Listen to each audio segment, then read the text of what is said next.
की महाराष्ट्राचं कल्याण जर करायचं असेल, आपल्या योजना या ठिकाणी मार्गी लावायच्या असतील, उर्वरित कामं लावायची असेल मार्गी, तर आपल्याला या ठिकाणी कमळाशिवाय दुसरं काही पर्याय नाही. ही भूमिका या ठिकाणी घेण्यात आली.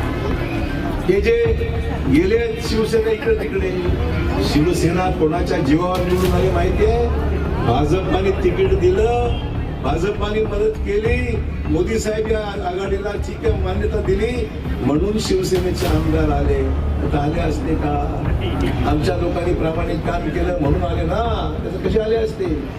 त्यामुळे आमच्या लाडक्या बहिणींना हे कळलं पाहिजे, आपला मूळ पक्ष जो आहे तो भाजपा भाजपा आणि भाजपा.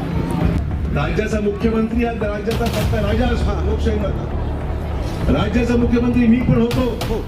निर्णय मी नांदेडसाठी धडाधड घेतले, सह्या केल्या, म्हणून नांदेडसाठी काम मागे झालं. आज देवा भाऊ आपले मुख्यमंत्री आहेत, देवा भाऊचं सरकार आहे आणि देवा भाऊ सह्या केल्यानंतर नांदेडला कधीही काही कमी पडणार नाही हे तुम्हाला जाहीरपणे या ठिकाणी मुद्दाम चिंता करू नका. जो मैं बोलता हूँ पक्का करता हूँ, है की नहीं? ये तो बोलता ही नहीं. जो मैं बोलता हूँ पूरा करता हूँ. नांदेडच्या लोकांना माझ्यावर भरोसा आहे आणि मला तुमच्यावर भरोसा आहे की तुम्ही मला खूप ताकद दिली, प्रेम दिलं, मोठं केलं. तुमचा आमदारापासून खासदारापर्यंत मला मुख्यमंत्री केलं. हे भरोसा कोणाचा आहे? तुमच्या सामान्य माणसाचा आहे, गरीब माणसाचा आहे, आमच्या भगिनींचा, आमच्या बंधूंचा, आमच्या भावाचा आहे.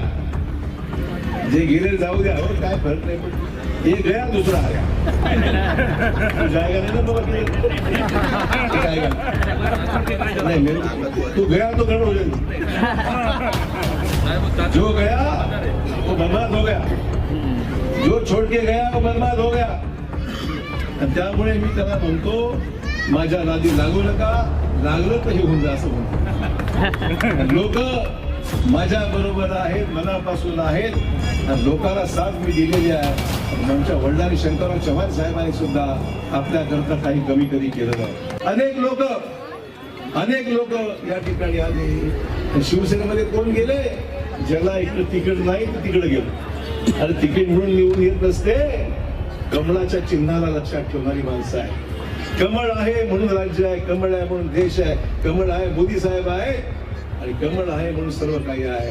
ते लोकांच्या मनामध्ये पक्क झाले. आता एकही लक्षात ना, बिहार जिंकलो, गोवा जिंकलो, मध्य प्रदेश जिंकलो, सगळी राज्य एका मागोमाग आपण जिंकलेलो आहे. मग महाराष्ट्रातल्या म्हणजे आपलं डबल इंजिन सरकार होतं तर ट्रिपल इंजिन करायचं आपल्याकडे. ट्रिपल इंजिन म्हणजे पहिलं इंजिन कोणाचं? पहिलं इंजिन कोणाचं? पहिलं इंजिन मोदी साहेबांचं, दुसरं इंजिन देवाभाऊचं आणि तिसरं इंजिन अशोक चव्हाणांचं. आणि डीपी सावंत मी म्हणलं, तुम्ही शेवटच्या गाडच्या डब्यात झेंडा दाखवत राहा, कोणी आलं तर त्याला आम्हाला सांगत चला, पण नीट केल्याशिवाय आम्ही राहणार नाही. शिवसेना क्या लगा है, क्या है ना लेना ना देना, ऊपर से शिवसेना ऐसा कुछ जानता नाही, काय उपयोग नाही.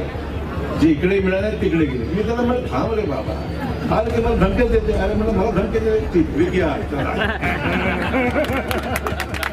हर बीमारी की दवा है हमारे पास. मला टाईट करू लागलं, मेरे को टाईट करा. म्हणून मला एवढं सांगायचं आहे, आमच्याकडे औषधं सगळी आहेत. तशी बिमारी तसं औषध.